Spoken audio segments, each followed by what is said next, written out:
Баршаңызға қайырлы күн. Бүгін осындай балалардың тортына арналған фигуркалар жасап, және де баланың есімін мастикадан жазып үйренеміз.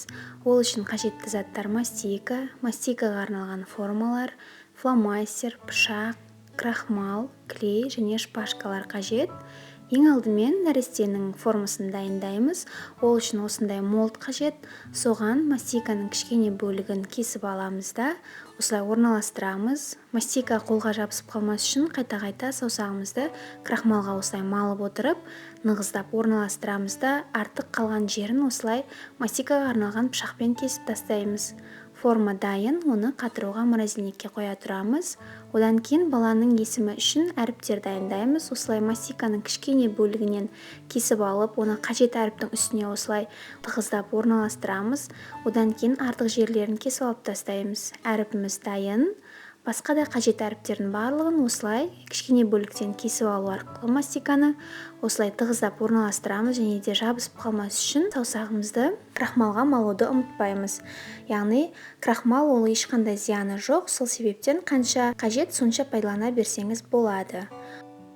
Осылай артық жерлерін кесіп алып тастап, барлық әріптерді дайындап аламыз, кейін оны морозильникке қоя тұрамыз. Енді сол әріптерді жабыстыру үшін, яғни оны ұстап тұру үшін формочкалар дайындаймыз. Ол үшін мастиканы осылай жаямыз. Одан кейін өзімізге ұнайтын формамен осылай қажет әріптер санына байланысты кесіп аламыз. Менде 7 әріпті есім, сол себептен 7-еуін кесіп алдым. Және де балаларға арналған осындай мастиканы кесуге плунжерлер болады. Яғни әртүрлі формалы, коляска, тағы да басқа ойыншықтар секілді. Солардың барлығын мен алып, осылай 3 түрінен кесіп алдым. Бұл фигуркалар дайын. Енді бізге шпажка қажет болады. Ол баланың есімін жабыстырып, соны торттың бетіне қадау үшін. Яғни жаңағы дайын фигуркаларға осылай ақырын шпажканы тесіп кетпейтіндей етіп, осылай ақырын кіргіземіз. Солай барлығын дайындап аламыз.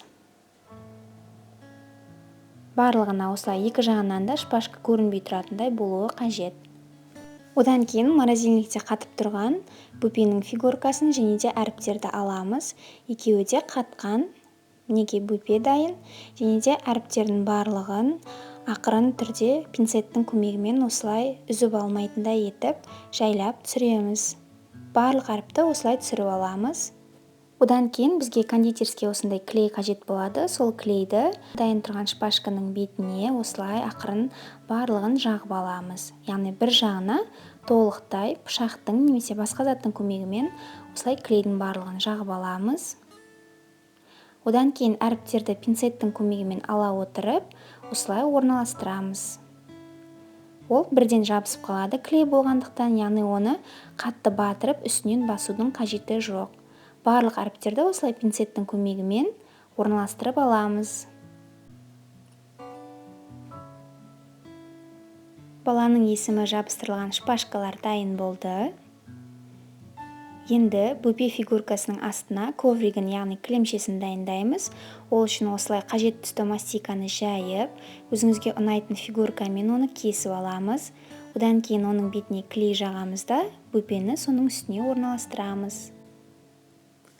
Одан кейін бөпеге киім дайындаймыз, яғни осылай кішкене бөлікті мастиканы жайып аламыз да қажет фигурканы, яғни үшбұрышты етіп осылай кесіп аламыз.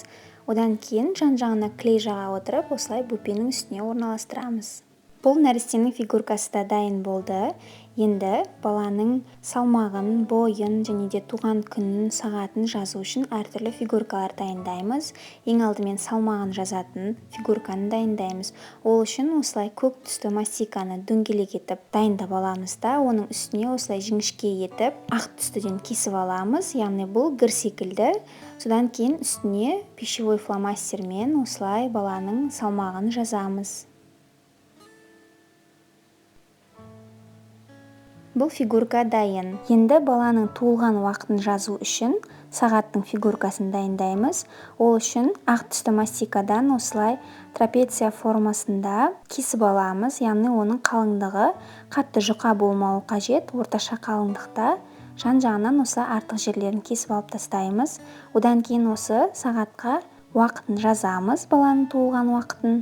Содан кейін осы сағаттың астына қою үшін көк түсті мастикадан осылай төртбұрышты етіп кесіп аламыз. Одан кейін оған клей жағып сағатты үстіне орналастырамыз. Және де оның үстіне кішкене дөңгелекті осылай орналастырып қоямыз. Сағаттың фигуркасы дайын. Енді баланың туған күнін жазу үшін календар дайындаймыз. Яғни осылай ақ түсті мастикадан төртбұрышты етіп жаямыз. Одан кейін артық жерлерін кесіп тастаймыз. Және де асты қайырылып тұрған секілді етіп, оны кесіп осылай қайырып қоямыз да. Бетіне әдемілікке осылай көк түсті мастикадан қалаған фигуркаңызды жабыстырып аламыз да, үстіне фломастермен баланың туған күнін жазамыз. Календар дайын. Енді баланың бойын жазу үшін сантиметрлік секілді фигурка дайындаймыз. Ол үшін көк түсті мастиканы осылай жайып аламыз. Одан кейін оның артық жерлерін кесіп алып тастаймыз. Одан кейін оның бір шетін осылай дөңгелектеп ораймыз да, кейін екінші бос тұрған шетіне осылай фломастермен сантиметрлерді көрсетеміз. Және де баланың сантиметрін, яғни бойын осылай жазып қоямыз. Бұл да дайын. Сіздерге бүгінгі видео түсінікті деп ойлаймын. Баршаңызға сәттілік!